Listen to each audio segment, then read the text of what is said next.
Hello everyone, welcome to my GMB News channel. I hope everyone is having a wonderful day. Before we begin, please hit the subscribe button and give this video a thumbs up. He is part of a political establishment that is fueling a crisis way beyond the point that they can ever be seen to solve it. It's a cynical, idiotic doom loop. Migration has been a fixture of Britain's political discourse for so long. It now feels, like Voltaire's God, that if the issue did not exist, we would have to invent it. What would our politics look like? What would the broad majority of Britain's media do with themselves without immigration? It has become such a feature of the country's political culture. It amounts to a sort of historical exhibit. Rivers of blood, the hostile environment, go-home vans, controls on immigration crockery, the Brexit breaking point poster, the Windrush scandal, stop the boats, island of strangers, and now summer riots. What conjoins all of these is one thing: misinformation. I have banged on for years in this column about the disconnect between immigration discourse and the reality of how hard and expensive it is to enter the UK and stay there. A poll from last week demonstrates that gulf with striking simplicity. The conclusion to be drawn from the survey is that support for hardline immigration policies is linked to ignorance about migration figures. Half of all respondents thought that there were more migrants living in the UK illegally than legally. According to YouGov, these perceptions are wide of the mark, with those in the country legally vastly outnumbering those who are not, even at the most generous estimates of irregular migration. But there is a new development related to that ignorance.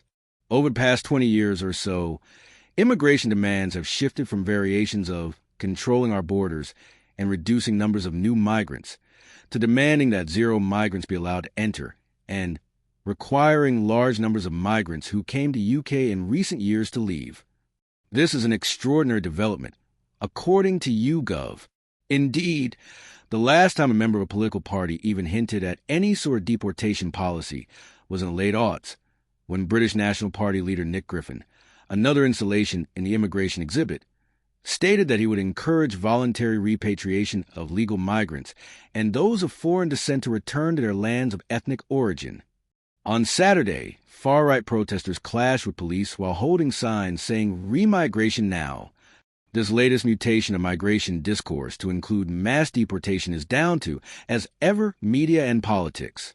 Right-wing media not only constantly cover immigration negatively, but go through different seasons of doing so, depending on the political climate. The 2010s was about Muslims, the run-up to Brexit about certain East European nationalities, and how their presence had a deleterious effect on British society. And the latest phase is about numbers, specifically numbers of irregular arrivals. The small boats fixation here is central, as they evoke a sense of losing control of the borders, sadly no longer as easy to pull off after Brexit. That fixation has been mirrored in political discourse. The last government's contribution to this was the Rwanda scheme and Rishi Sunak's Stop the Boats campaign, one of his 5 promises, which was given equal weight to such macro challenges as bringing down inflation and cutting NHS waiting lists. And this government has continued in the same vein. Keir Starmer's Island of Strangers speech, which referred to an era of rise of migration as a squalid chapter in the country's history, was a rhetorical opening salvo in an anti-immigration campaign that in its tone and relentlessness reinforces the issue as a crisis. Starmer's X account constantly posts highlights of crackdowns against those who try to cheat the system, and even immigration and customs enforcement I see, like videos of deportations. In the past week alone, Starmer has posted 14 times on X. 10 of those posts were about immigration, particularly regular arrivals and those arriving on small boats. This is a wildly disproportionate emphasis, considering this cohort makes up a minuscule percentage of overall immigration to the UK. The result is a framing of all of immigration to the lens of irregular arrivals, and therefore cultivating a sense of crisis and overwhelm. A study by the University of Birmingham that surveyed thousands of media texts and political documents earlier this year found that disproportionate focus on small boats shapes public attitudes towards migration, fueling a sense of crisis and emergency. There's something compulsive about all of this, almost addictive. Posturing on immigration is a cheap hit, a low cost to politicians. The cost is very high for migrants, way to gesture at some sort of executive action. for a government otherwise in the mire.